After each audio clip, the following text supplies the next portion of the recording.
everyone, welcome to LexTalk, World Talk Show presented by Clickaway Creators. Today we have Shaaista Sarki with us. Shaaista Sarki is an intrinsic part of the legal education industry since 2001. She is the Dean, Faculty of Law at Ziauddin University, Karachi. Now, she has an amazing amount of experience if I start talking about her. But as she's from academia, I'm actually really excited to know about her journey, that how did she end up into the legal space and what was her calling. So without any further ado and me wasting your time, my viewers, so I will just introduce you to the woman herself. Hello, Shaaista, how are you?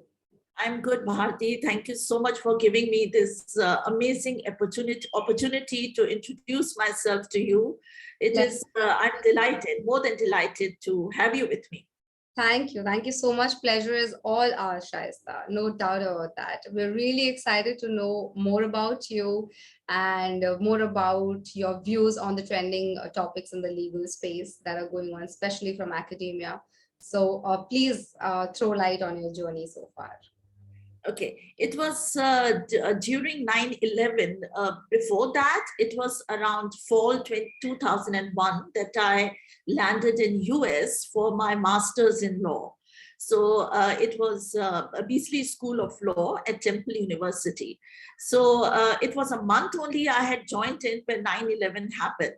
So it had left, it was very painful. The journey had been very painful.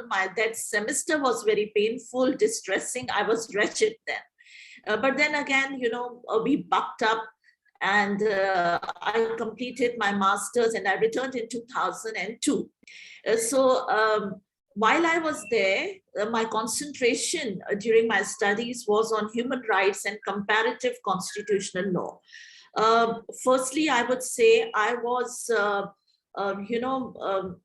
I was more than happy, and it was my first time going abroad for my studies. I had been there but never studied there. American law schools are amazing, Bharti, amazing. It changed my perspective. They would give us readings like 40 pages, 50 pages. I don't know whether you know about it, but in law school, you have to read, and there are thick books, heavy books, and you have to read. I would do my reading, and when I would go prepared, and I would see my professor, teaching from, I don't know from where. And I would ask my classmates that, this is what I read, from where is he teaching? So he would teach between the lines. Then I realized that, it is so, legal writings are so ambiguously written sometimes that you have to read them purposively, teleologically, and you need to put words into the writings. Amazing professors. I learned so much. Anyway, so when my concentration, I enjoyed my professors, learning from them. My favorite subject being comparative constitutional law and human rights, and my concentration was into it. I wanted to go to United Nations to work for human rights and all. I got an internship at Geneva, and the typical story of our Asians. When my parents came for my graduation, they said, Shaaista, you need to come back now. You'll go alone to Europe for your internship. We don't want that. You know how our closed societies, I don't know. Anyway, Bharti, you can relate to it being a woman.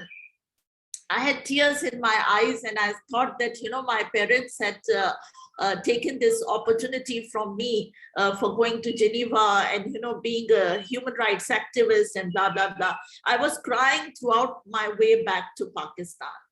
But then, because we were making our curriculum vitae, we were preparing on it while studying at law school. So I had sent my CV to this Benazir Bhutto's university, Zabist. So they were opening up with this law school, and they needed foreign qualified lawyers. So I sent my CV, and when I came back, I received a call within 2 weeks that I had my interview there. So I never wanted to be in academia as such, but it was my first interview call. So I just, went in. So it was funny though, because I was a very fashionable, kind of fashionable then. And I was like hip hop, and I had returned from States. So when I went to that interview room, there were so many of soberly dressed up gentlemen and ladies waiting for that interview. I thought that I'm surely not going to get into it. But then, as luck has it, so I got the opportunity to be the first coordinator of the program and to teach a subject of British constitutional law. At that time, they had started with University of London. They had collaborated with University of London. And Benazir Bhutto was alive then. It was a dream. It was a father's dream to open up this law school.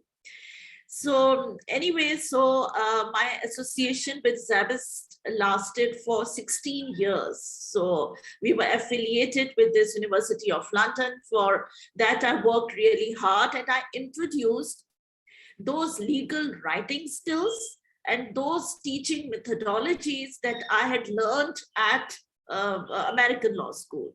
So I realized that teaching is an art, it is a skill, everyone can't have it. So, I was receiving CVs till date. I have received so many CVs, Harvard grads and Yale grads and ta-ta-ta grads and ta-ta-ta grads. Unless and until, it's a classroom experience, you can't decide whether he's a good teacher or not. So it was an amazing experience. It was in 2018, I realized that, there are so many students who are deprived of this expensive education because it was a foreign collaboration. So I thought that, Shaaista, if you want to bring up a change in society, then you have to work with those students who can't afford this expensive education. That was the time when I was thinking on those lines that I got this opportunity from Ziauddin. And Dr. Asim Hussain, he's a chancellor at Ziauddin University. He called me in and he said that, it had been a medical university. So it was translated into a general university quite a few years back. But basically it was a medical school. So he pitched this idea that if you want to come up with this, foreign collaboration of a law program, then we can do that. I said, no. Zabist had been my baby. I had started with 6 students, by the way, Bharti, at Zabist, and had grown as one of the best in the country in 16 years. So I told him that, I can't just, I can't just have a replica of the same thing here. I need a change. I need to grow with those kids. I want to teach them and grow with them and learn from them and teach them. Those who are deprived of, expensive education. So he said, okay. So we took it as a challenge, and it has been 3 years now, and we have over 200 students till date. And that's an amazing number. Yes. Wow. So I started with more than 38 students in my first batch. Now we have 6 batches running at the same time. And we have intake of 2 semesters per year, and the students are growing and growing.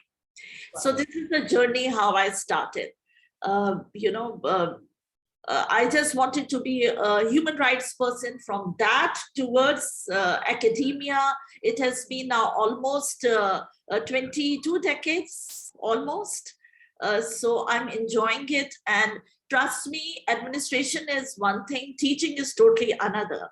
It is so satisfying, and I take such a, it is such a good night's sleep when you have delivered a good lecture and you have learned that students are, looking at you, and audience is just sitting and, okay, ab ma'am kya padhayengi, aaj kya discuss karenge. So it is fun. I enjoy being with, younger kids, and it is amazing. Oh my God, that is amazing. And one thing that I would like to again go back to when you said that you just do not want the exact replica of Zabist. So that is something which is very inspiring, and I don't know if I should call it being loyal but it's just kind of very inspiring, and it just shows that how I don't know. I mean, I'm not getting the right word for it, but that's just a beautiful thing to say because you were there for 16 years, you helped it grow, you grew with them, and everything happened. But when you left it, you did not want the same thing to happen because obviously that was not right. Not because you did not want this thing to grow, which was new to you, but because you wanted to grow with them at the same time, right? Yes, If I'm getting that right. yes, yes. So And I that's want to bring change in the society. Yeah. right. Now, when it comes to change, Shaista, so it's obviously, high time to transform the legal education. Also, when it comes to about changing the content and the teaching methodologies and everything. So, of course, we have to stay ahead of the time. What are your views on it? And if given a chance, if you would like to change certain things when it comes to the teaching methods or the content, how would you do that?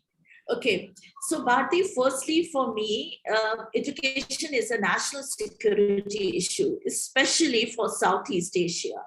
It is a national security issue, and we focus more on degrees, acquiring degrees. Okay, but we want to do masters, we want to do PhD, we want to do this, we want to do that. We are a bunch of maybe well-informed society, but not well-formed ones. For me, humanity, values, and ethics, they are far important, probably, than having degrees. But, you have degrees, you are qualified, but you are not humane. I don't know whether you are getting my point. So for me, it was transforming the legal education, right? By changing the curricula that is with us, from our regulatory, bodies, of course, changing the contents of the curricula, revising it, revisiting it, making it innovative, because we are now entering we are in our 21st century. So it was a typical, curricula that we was doing it for years and years and years. And lawyers, they shape the society. Legal education does. So that was important. So what I did was, with my team, what we did was we sat together and changed the curricula, keeping our regulatory body, united with us, of course, but in confirmation with it. We did bring in philosophy, literature into our, legal curricula. Because arts is important, sociology is important, political economics is important. What recently we have done is we have changed the nomenclature of Faculty of Law. So one day I was just sitting and thought about it, and I said, enough of lawyers, enough of litigators. We now need political leaders, maybe.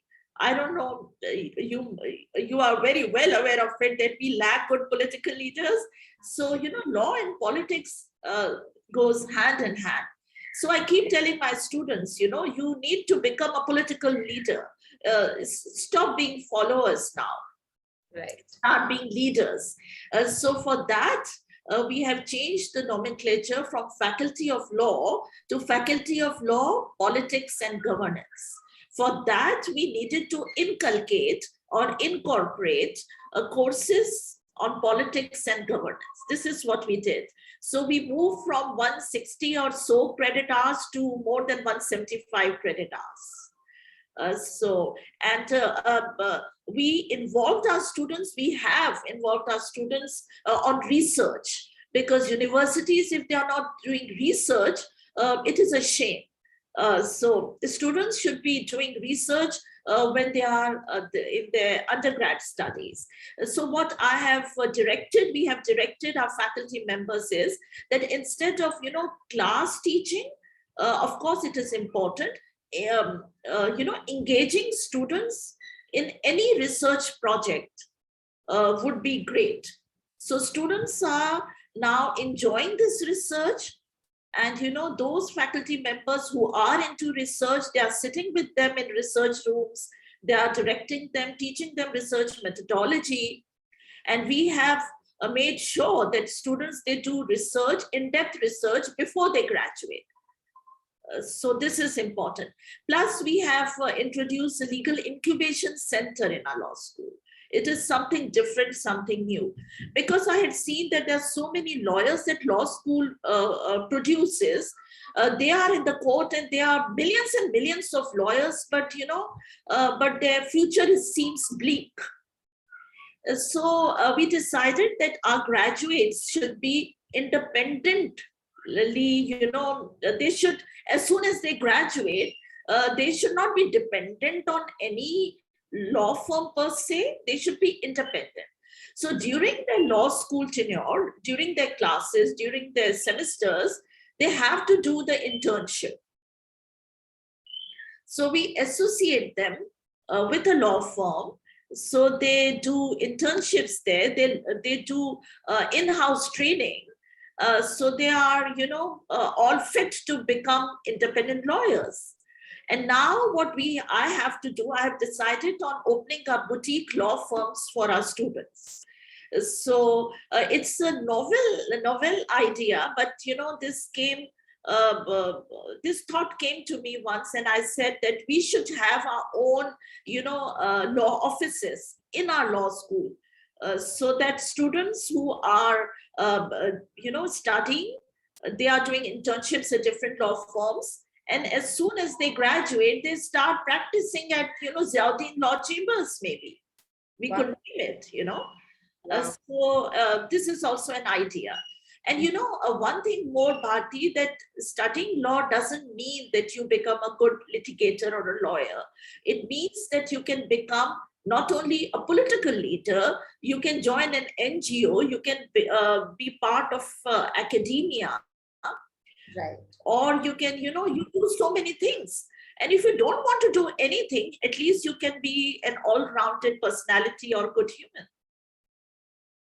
Absolutely. And the way the legal industry is expanding now, obviously, it's opening more doors. And what an amazing idea of opening a boutique law firm so that, it gives them more exposure. I wish when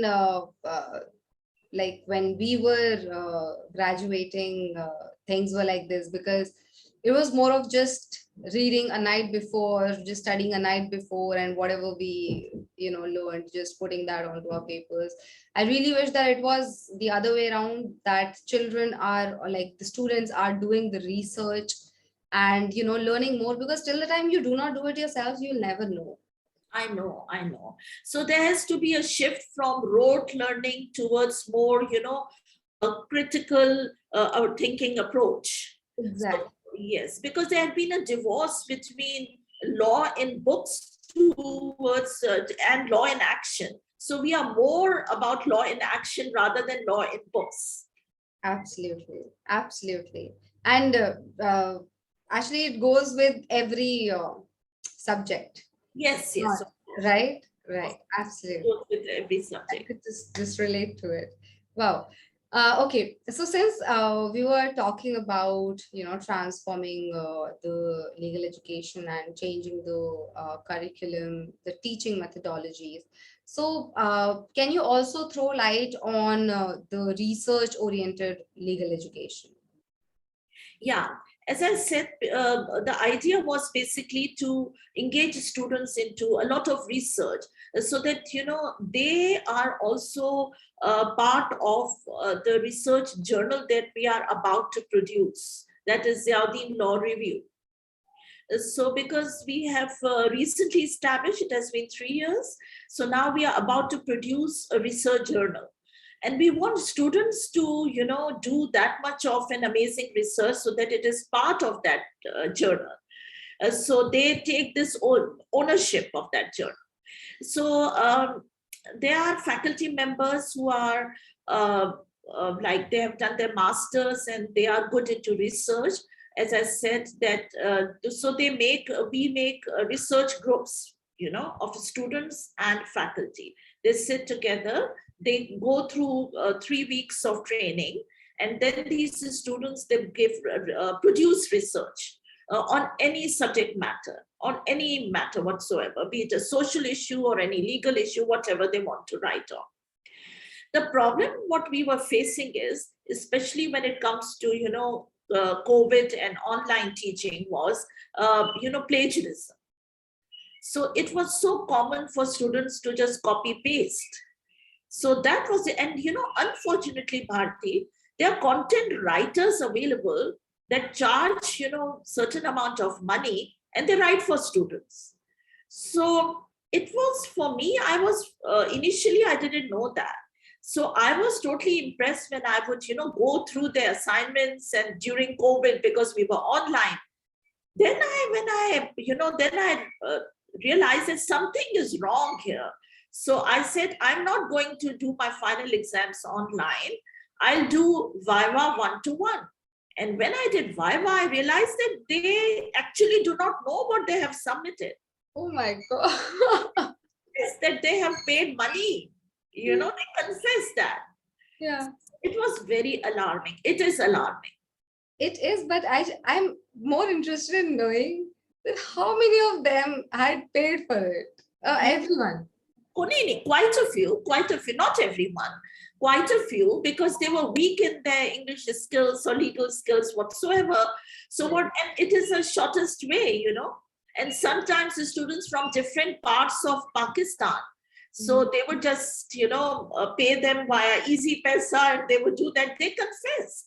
And I was looking at them and I was saying, wow, you're talking to your dean and you are confessing. Look at you. That was something big. Courageous, really courageous. I mean, oh my God. Courageous. You can see where our kids are going. Anyway, so now I've discouraged this trend of, online submission.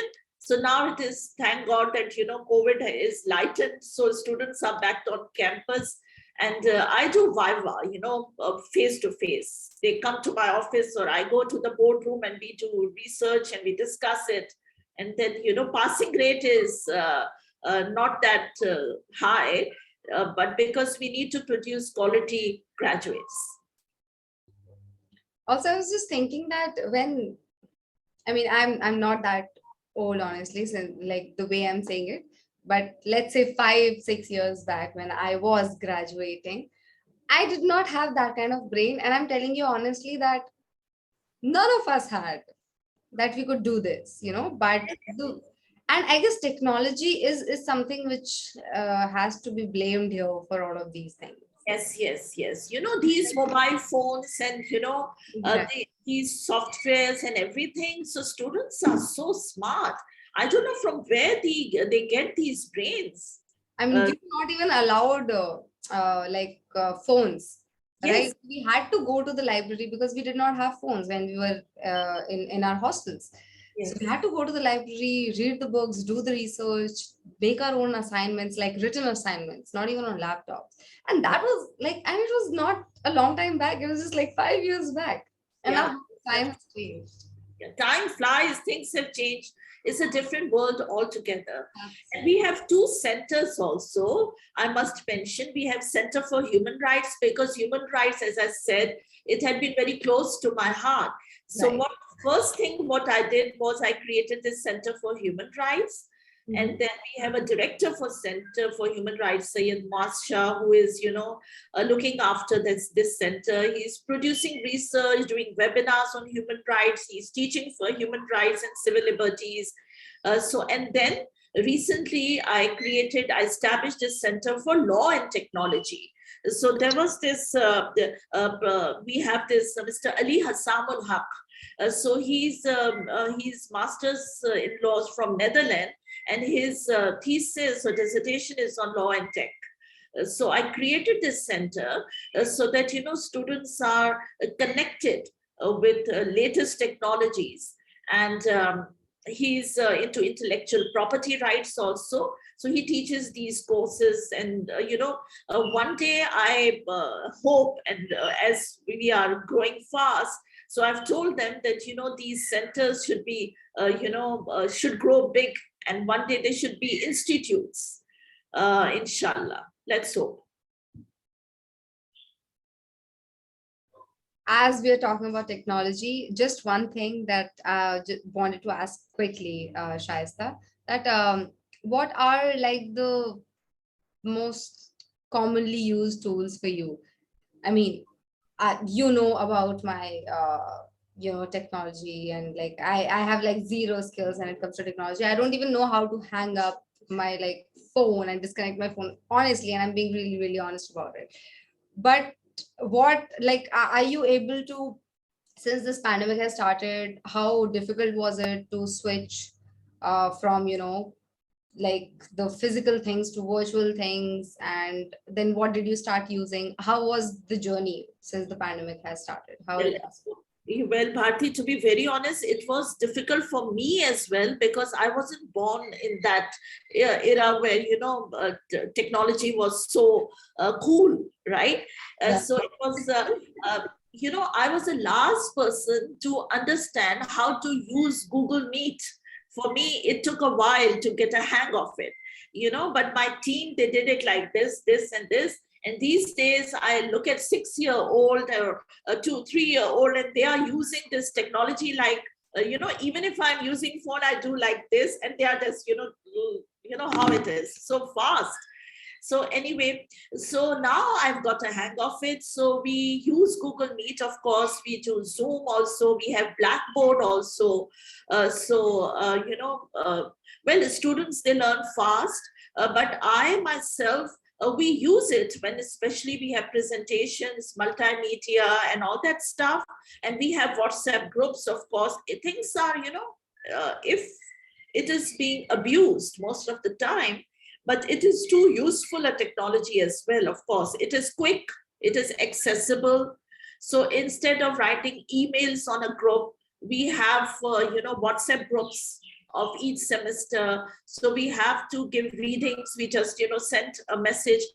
So it goes to 60, 70 students at the same time. So it's quick, it is fast, accessible. We love it. And I have, being a dean, I have an open door policy. So my team members, sometimes those who are very close to me, they do come and say, ma'am, please don't do that. There's so much of, influx in your room. And I keep telling them I'm sitting for my students. My life is dedicated to them. So if they have any problem of any sort, even if they have personal issues, and if they want to, relax, they can just come and sit with me and it is okay. So this is one of the things that, I must mention, this, emotional intelligence or social intelligence. To be a successful person, you must be socially intelligent. Very true. Very true. I couldn't agree more with you on this. That's absolutely correct. Thank you. Thank you so much, Shaista, for throwing light on everything so beautifully. Just as we were talking about that, law schools are, just not about producing lawyers. So can you also guide our viewers who are, just like recent pass outs, or they're still pursuing law? What kind of opportunities in particular, you can just like name a few so that they get a better understanding about it? Well, firstly, I must say, there are, in Pakistan specifically, I don't know about India, but in Pakistan, there's a trend to become a barrister. So to become a barrister, they do go to London to, acquire this title of a barrister, right? Or to, qualifying from a Lincoln's Inn or Gray's Inn to, have this title. They do bar. It's a bar vocational course. So students, most of the time, they don't realize, because their parents, they want them to become a barrister, because Qaid-e-Azam was a barrister, Muhammad Ali Jinnah, the founder of Pakistan, was a barrister, Bhutto was a barrister. So for me, it is kind of, a complex, because bar vocational course is basically about advocacy skills, right? So it is about drafting skills, advocacy skills. Then most of the students who become barristers, they don't want to get into litigation. They just want to become a barrister because they want to acquire that title. So this is, for me, this is sheer stupidity. I'm so sorry to say. investing fortune on just becoming a barrister. For graduates, there has to be someone in a law school to guide them. Right. This is important. Sorry. So there are many other opportunities. You can be in-house counsel, you can work for a bank, you can be a legal advisor. If you don't want to be into litigation, you can take public interest litigation. By the way, we have a law clinic, as every law school has it. So students are into, pro bono clinics or low bono clinics. And we have, as I said, we are a general university. So there are, a liberal arts department, and there is a liberal arts department, and then there is medicine, and we have media sciences. So our law clinic is basically open for other law graduates, other students, as well as their faculty, if they have any issues, be it family issues or any issues. So we are just doing, giving them advice, free legal advice. Students are also, we are engaging students to solve these issues, or, prepare a case brief per se. So, it's kind of a learning here.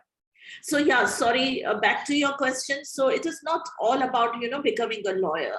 As I said, you can do in-house, in-house counsel, you can be an in-house counsel, or you can be a part of academia, human rights activist, or don't be anything, just be a good human. This is more important. As I said, we need well-formed people in a well-formed society. Absolutely, Shaaista. I'd like, if as I'm the one who is listening to you through and through, I like, if I look at it from like a different perspective, I think whatever you have just said is all interrelated, right? Because let's talk about as you said that father of Pakistan was a barrister, and so was our father of nation, our father of India, Mahatma Gandhi was also a barrister. Yes. So just because these were the barristers, and like, this is just the lack of exposure, or maybe people who are teaching us, who are our guides and mentors, are not able to give us that kind of exposure where we can just look out of the box. I mean, Shaaista, you are one person who is saying all these things and wants to bring a change, right? That people should think like this. You came up with a lot of things. You're talking about the law clinics for the pro bono cases. At the same time, there's an open door policy, and there's so many things that you have been doing over 2 decades to bring revolutionary changes in the legal system. Or not even the legal system, legal education system. Right. I guess this is what we need. Like, the changes will start from the people who are teaching us, guiding us, mentoring us, right? And I kind of feel like really happy that I'm having this conversation with you, because this is by far like the best conversation. It is really, really enlightening. And thank you for sharing such wonderful insights, because I am getting to learn a lot from you, and it's not even very difficult to understand for me, because you're telling me, you're explaining it so beautifully. Now, I will not take much of your time. I'm sorry, I've taken already a lot of your time. But before I let you go, Shaaista, just wanted to also know the vision of, the university that you're working, Ziauddin Faculty of Law. So what is exactly your vision? The vision is to combine theory with practice. This is one-liner. Excellence and humanity, theory and practice. So it's all not about teaching. It's about clinical work, and giving my students a hand-on training, more seminars, more workshops, and a practical training. This is all about law school. And where they're doing the research themselves. Yes. All right. Making them independent. Absolutely. I really wish that most of them, I really wish that the interview reaches to as many students and as many recent pass outs, it reaches to them and they're able to make it till the end of the interview, because these days people are not that patient. And I know. I really wish that it happens, because this is such an insightful conversation that we have had today, and it needs to reach out to as many people as possible. And can I say one more thing for the last time? I'm sorry, I'm taking so much of time. No, I am taking so much of your time. You're not. There's one complaint, and that complaint is like, I'm upset with parents, honestly speaking, Bharti, because they are not investing quality time with their children. Yes. So, students, when they come to our university, they are already, 19, 20, 21 probably. And but then, they have spent their childhood most of the time reaching adulthood at home, at school, you know. But, parents, they play a very important role. It's so unfortunate that, even fathers, okay, they are working. There are most of the mothers who are just housewives, and they are just, stuck with the soap operas and, I shouldn't be saying it, but this is the platform, I must say. So we need educated mothers. We need not only qualified mothers, but educated from here. That's why I focus on well-formed minds. Mhm. We need more wisdom Right. in our society. So this is important. Trust me, it upsets me a lot. So we are, collaborating with finishing school, finishing school, so that those who are qualified there, they come to our students and teach them, manners, at least etiquettes, how to behave. This is important. Even parents can't teach them. This is disappointing. This is extremely disappointing. So, we are doing our best as educators, but parents, they also have, parents also have certain role they need to play. That's the most important thing. I mean, once you're growing, you're always with your parents. They are like your first mentors, right? First gurus that you have. So. They have failed us. I'm sorry. They have failed us. And also, as you were mentioning very correctly in the initial questions that I was asking you, that it is just not about the degree that makes you qualified, right? If you're talking about mothers, qualified mothers, educated mothers, that doesn't mean that they need to have a degree, but they need to have that kind of mindset where they can, Exactly. look at everything from a wider perspective, widen their horizons, and think about their kids. What we lack is wisdom, unfortunately. Yes, absolutely. Yes. Beautifully put. All right. Thank you. Thank you so much, Shaaista. I cannot begin to thank you for an amazing conversation that we have had today. And it is always a pleasure talking to you. It's not the first time that we are having a conversation, but for our viewers, I'm really sure that you are going to love this chat with Shaaista. So please like and share this video, and do not forget to subscribe to ClickAway Creators YouTube channel to appreciate what we do. And you have more coming from industry legal leaders like Shaaista Sarki. This is Bharti for LexTalk signing off. Till then, please take care of yourself and stay safe.